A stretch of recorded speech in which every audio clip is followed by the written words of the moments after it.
3, 2, 1, no ar. Olá, mais uma vez aqui estamos com o nosso programa Alinhando os Ponteiros. Você já está alinhadinho com a Palavra de Deus? A sua vida está em ordem, em linha, nos trilhos do Senhor, vivendo em santidade, em alegria, anunciando esta palavra maravilhosa, não importando as circunstâncias, mas olhando firmemente para o autor e consumador da nossa fé, Jesus. Como está a sua vida? Sabemos que a vida cristã tem embutido dentro dela tanto alegria, realização, avanço, como também perseguições e momentos de lutas. Isso mesmo, nesse estudo do livro de Atos dos Apóstolos, estamos caminhando com o apóstolo Paulo a partir do capítulo 8 e 9 de Atos e estamos vendo Paulo em suas viagens missionárias. No programa de hoje conversaremos sobre a perseguição em Corinto.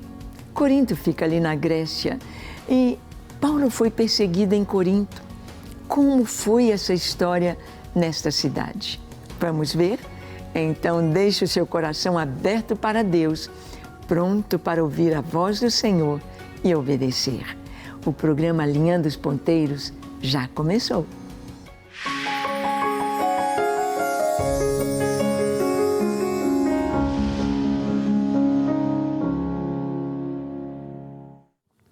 Muito bem, nós sabemos que a palavra de Deus, ela é fiel, ela é maravilhosa. O Senhor nos mostra todas as coisas como são, como devem ser. A Escritura nos faz caminhar em segurança. Segurança na presença de Deus. E vamos acompanhar o apóstolo Paulo nas suas viagens e as perseguições que acontecem. Vamos ver aqui em Corinto a perseguição de Paulo no tribunal perante Gálio. Quem é esse Gálio? Que perseguição é esta? Vamos ver. Abra sua Bíblia em Atos, capítulo 18. Nós vamos ler os versículos 12 e 13. Dizem assim: Quando, porém, Gálio era procônsul da Acaia, levantaram-se os judeus concordemente contra Paulo e o levaram ao tribunal, dizendo: Este persuade os homens a adorar a Deus por modo contrário à lei. Bem, aqui está Paulo na cidade, na Acaia, e o procônsul ali, nós vamos ver que Paulo vai à presença dele, levado pelo pessoal da cidade de Éfeso. E Paulo ali, ele está trazendo a mensagem quando ele foi levado perante Gálio ao tribunal. Diz a palavra aqui que Gálio era procônsul da Acaia e os judeus o levaram. Aqueles judeus que em todo tempo estão perseguindo Paulo. Aqueles judeus que estão na sinagoga e acham que a palavra de Deus é exatamente o que está ali no Antigo Testamento, mas eles não reconhecem Jesus de Nazaré como o Messias prometido. Não conseguem ver quase 300 profecias a respeito do Messias se cumprindo em Yeshua. Não conseguem ver. Não abriram o coração para crer no Senhor. Não abriram o coração para receberem o perdão dos pecados, para receberem o entendimento da palavra de Deus. Então, eles estão perseguindo a todo tempo. E diz que concordemente levantaram-se os judeus contra Paulo. O levaram ao tribunal dizendo: Este persuade os homens a adorar a Deus do modo contrário à lei. Eram judeus, queriam defender a sua fé e foram acusar Paulo diante de um pagão.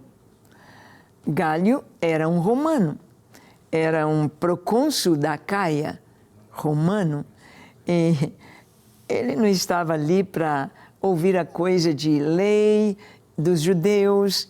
E eles disseram, Paulo, ele está pregando, persuadindo os homens a adorar a Deus de um modo contrário à lei. Vamos ver o que Gálio vai fazer. Olha, Atos 18, de 14 a 16, Gálio expulsa os judeus do tribunal. Vamos ver? Está escrito assim, ia Paulo falar quando Gálio declarou aos judeus, se fosse com efeito alguma injustiça ou crime da maior gravidade, ó judeus, de razão seria atender-vos. Mas, se é questão de palavra, de nomes e da vossa lei, tratai disso vós mesmos. Eu não quero ser juiz destas coisas. E os expulsou do tribunal. Então, os judeus levaram perante um romano, uma autoridade romana, uma questão da lei, uma questão religiosa. E Gálio então disse, não vou me meter nisso. Ele não entendia, ele não sabia do judaísmo e do que Paulo está dizendo. Então Gálio disse, olha, se este homem tivesse feito uma injustiça, um crime de maior gravidade, ou seja, um crime contra a lei do Império Romano, eu iria ouvir vocês, eu iria julgar esta causa. Mas como é coisa de vocês, da palavra de vocês, como é com relação à sua religião, então eu não vou julgar isto. E mais do que tudo, ele os expulsou aqueles judeus ali do tribunal. Vão embora, não quero, fora daqui. É interessante podermos ver isto, porque os judeus, eles tinham os seus métodos, tinham o seu sinédrio, tinham como julgar as suas causas, mas como eles estavam ali numa cidade, em cidades da Acaia, em cidades de grande influência grega, em cidades com grande influência romana, então tudo o que eles fizessem, o que eles queriam era morte para Paulo. Assim como diante de Pilatos acusaram Jesus. E Pilatos disse, eu não vejo nele crime algum. Eu não vejo nada neste homem digno de morte pelo que vocês o estão acusando. Eu lavo as minhas mãos. E eles gritaram, a multidão gritou, crucifica-o, crucifica-o, porque ele disse que ele é rei. Ele é o rei dos judeus, ele é o rei das nações, ele é o rei. Crucifica-o, porque nós temos um rei que é César. Então, eles tocaram no ponto que faria ou que forçaria o Pilatos a entregar Jesus para a cruz. E foi o que aconteceu. Aqui, da mesma forma, eles estavam querendo que um romano condenasse Paulo pelo que ele pregava. Olha, ele está incitando as pessoas a adorarem a Deus diferente da lei. Mas Gálio disse, isso é coisa de vocês. Vocês resolvam, são palavras de vocês, eu não quero ser juiz destas coisas. E os expulsou do tribunal. Olha o que vai acontecer, Sóstenes será espancado. Quem é Sóstenes? Vamos ver. Olha aí na sua Bíblia, Atos 18, versículo 17.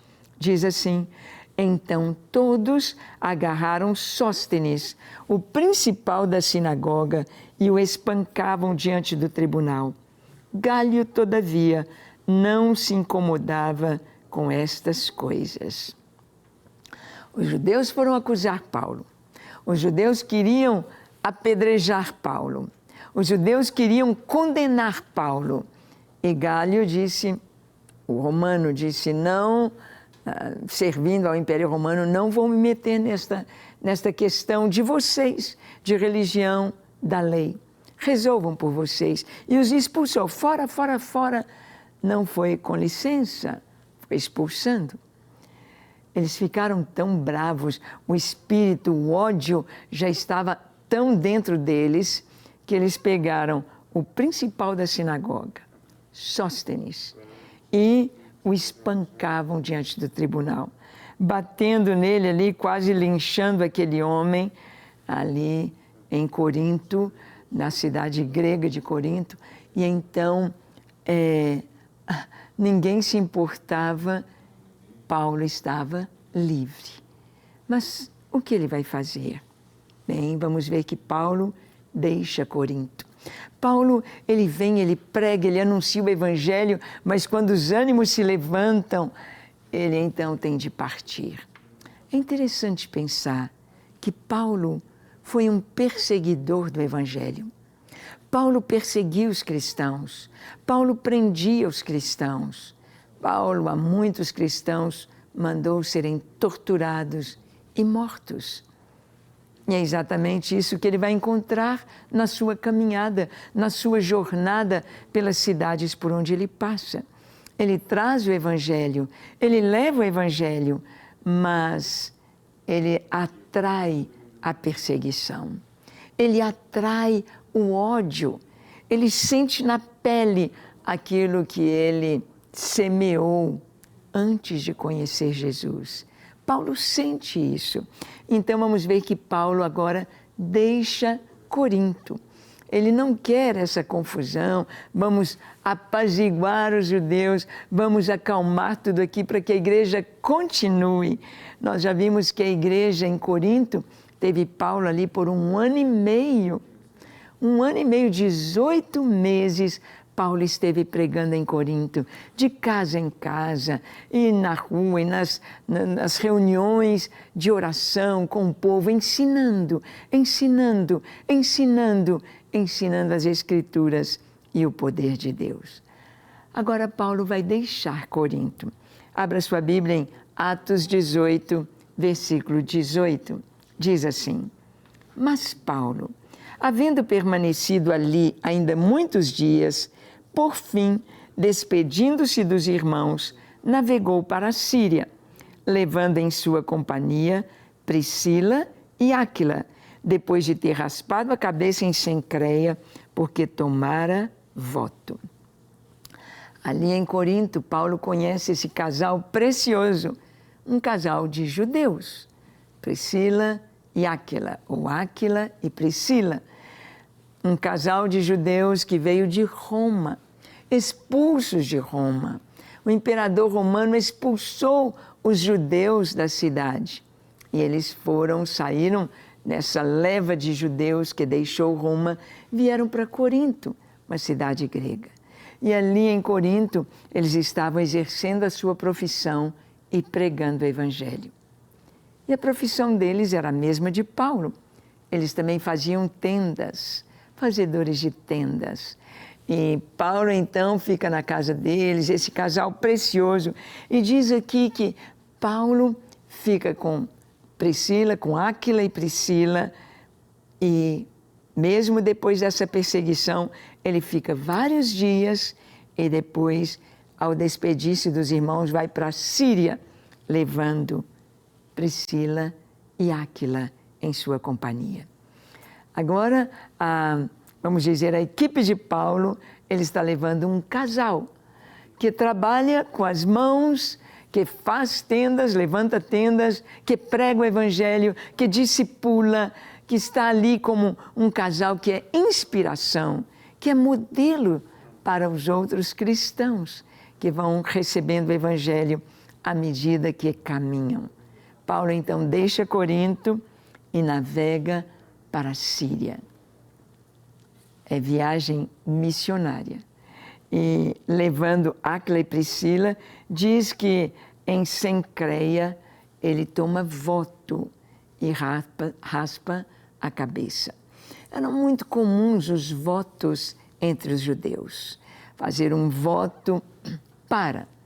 Então, às vezes a pessoa pedia algo a Deus: ó Deus, se o Senhor me der isso, se o Senhor estiver comigo, fizer como Jacó, ele disse: Deus, se o Senhor me fizer o bem, me der proteção, pão para comer, roupa para vestir, proteção durante a minha viagem até a terra dos meus parentes em Padã Arã, e eu voltar com segurança para a casa do meu pai, eu vou te dar os dízimos de tudo que o Senhor me der.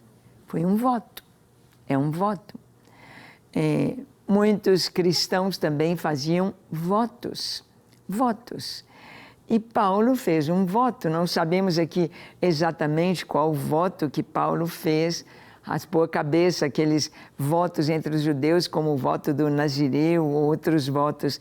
Então a pessoa, quando ia entregar o seu voto, raspava a cabeça e trazia uma oferta de santificação.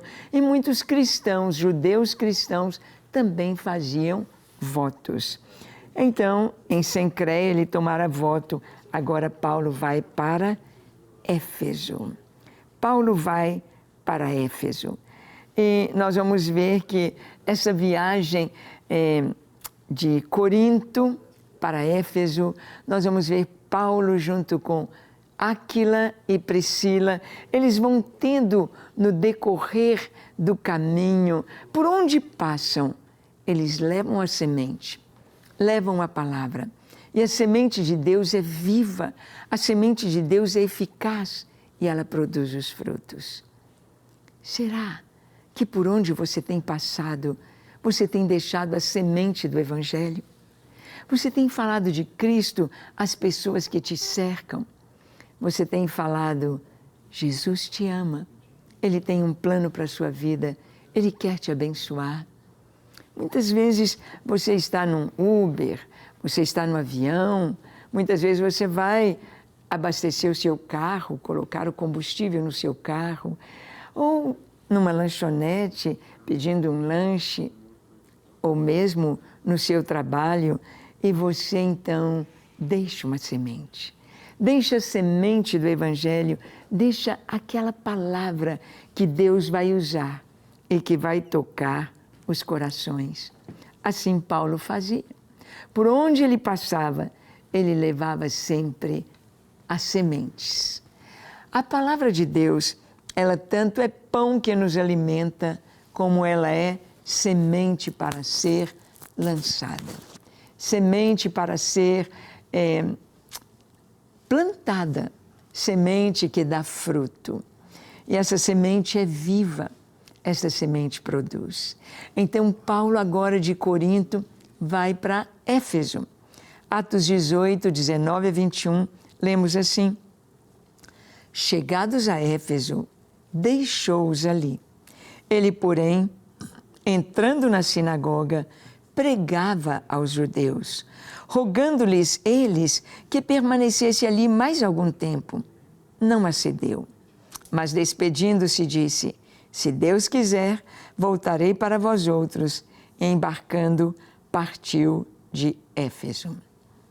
Bem, Paulo já tinha plantado a igreja em Éfeso. Ele estava ali voltando e ele então deixa Áquila e Priscila na cidade de Éfeso, para continuarem o trabalho, para continuarem fortalecendo os irmãos, para continuarem afofando a terra para uma boa colheita, ou fortalecendo os fundamentos da igreja cristã na cidade de Éfeso. A igreja sempre terá trabalho para ser feito. Na igreja sempre precisaremos de investir no estudo da palavra, no louvor, na adoração, em tudo buscarmos o Senhor. Há sempre muito o que fazer na igreja. Pode ser uma igreja novinha, tem muito trabalho. Uma igreja que já caminha há bastante tempo, ou uma igreja já bem antiga, há muito o que fazer. Há sempre muito o que fazer na igreja. Paulo, então, em Éfeso, deixa Áquila e Priscila, este casal precioso, para fortalecer, para visitar os irmãos, para dar aconselhamento aos irmãos, para dirigir os cultos, para fazer estudos bíblicos, para que a igreja em Éfeso cresça e se fortaleça. A carta de Paulo aos Efésios é uma das cartas mais lindas, é uma carta que não trata de problemas, é uma carta totalmente teológica que nos leva à dimensão de uma vida espiritual nas alturas em Cristo. A carta aos Efésios, essa carta preciosa. Então, Paulo pede que o casal fique ali, Áquila e Priscila, e ele continua a viagem. Ele partiu de Éfeso.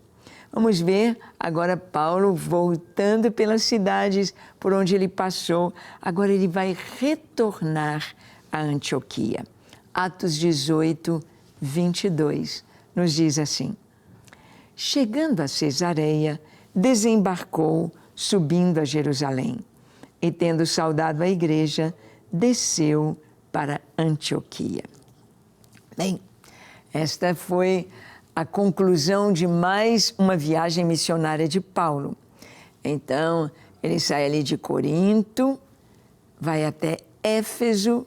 Em Éfeso, ele fortalece a igreja, deixa ali Áquila e Priscila e vai indo para Jerusalém, vai até Antioquia. Ele desce em Cesareia. Cesareia era aquele porto marítimo, aquela cidade romana dentro da Judeia. Aquela cidade que fora feita para agradar os romanos, com o estilo romano, com a arquitetura romana, com as coisas que os romanos gostavam, o circo romano, o lugar de corridas para bigas e tantas outras coisas.